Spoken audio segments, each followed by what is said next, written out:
जमुना प्रसाद नामक एक व्यक्ति किसी अच्छे संत का शिष्य था। वे संत जब भी उसको अपने पास आने के लिए कहते, वे यही कहता कि मेरे बिना मेरे स्त्री बच्चे कैसे रहेंगे, उनका मैं ही सहारा हूँ, मेरे बिना वे कैसे जीवन जिएंगे। संत ने कहा कि ये तुम्हारा वहम है, सारी दुनिया स्वार्थ की है और पालन पोषण करने वाले हम नहीं, भगवान है। अगर तुम्हें यकीन नहीं है तो परीक्षा करके देख लो।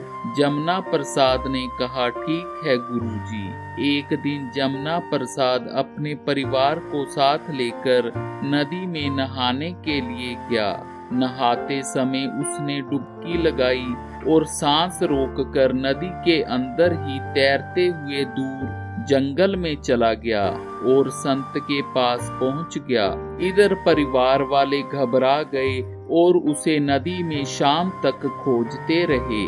जब वे नहीं मिला तो उन्हें विश्वास हो गया कि जमुना प्रसाद डूबकर मर गया है और लाश बह गई है। अब लोगों ने और आस पड़ोस ने विचार किया कि जमुना प्रसाद तो मर गया है, अब उसकी स्त्री और बच्चों के निर्वाह का कुछ प्रबंध करना चाहिए। किसी ने आटे का प्रबंध अपने जिम्मे लिया, किसी ने दाल का और किसी ने चावल का प्रबंध अपने जिम्मे लिया।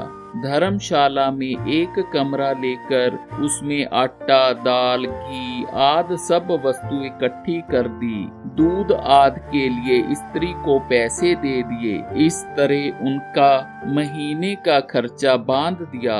एक व्यक्ति ने कहा, मैं कुछ दे तो नहीं सकता, पर वस्तुओं को घर पहुंचा दिया करूंगा। थोड़े दिनों के बाद जमुना प्रसाद की स्त्री संत के पास गई। संत ने घर का हाल चाल पूछा कि कोई तकलीफ तो नहीं है।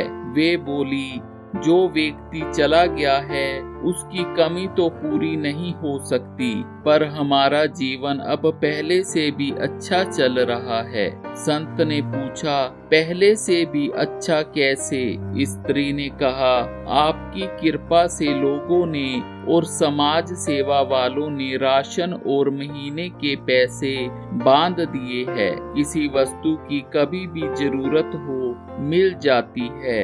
जमुना प्रसाद छिपकर उनकी बातें सुन रहा था। कुछ समय और बीत गया तो एक दिन संत ने जमुना प्रसाद से कहा, आज रात को तू घर जाकर देख। वे रात के समय अपने घर गया और दरवाजा खटखटाया।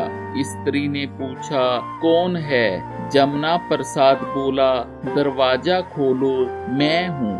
आवाज सुनकर स्त्री डर गई कि वे तो मर गए, उनका भूत आ गया।